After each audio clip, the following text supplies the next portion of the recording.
దాన్ని నేను ప్రకటిస్తాను. ఏది ఏమైనా మన ప్రాంతంలో ఎక్కువ ఆస్తి నష్టం జరిగింది. ముఖ్యంగా పేదవాళ్ళు కూడా ఎక్కువ నష్టపోయినారు. ఈ కొండవాళ్ళ ప్రాంతం అంతా కూడా నష్టపోయినారు.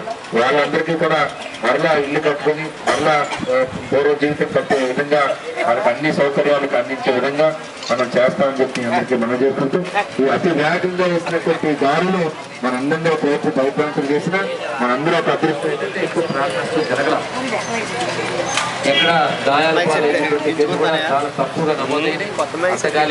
అదొక అదృష్టంగా భావిస్తూ ఉన్నటువంటి ఆస్తులను కాపాడుకోవడంలో కానీ ఆస్తులు మళ్ళా నిలబెట్టుకోవడంలో కానీ ప్రభుత్వం సహకారం అందిస్తుంది. కాబట్టి అదే విధంగా సమాజంలో ఉండేటువంటి పెద్దలందరి సహకారం కూడా తీసుకొని మనం మరలా పునర్నిర్మాణ విశాఖపట్నాన్ని చేసుకుందామని చెప్పి నేను అనుకుంటున్నాను.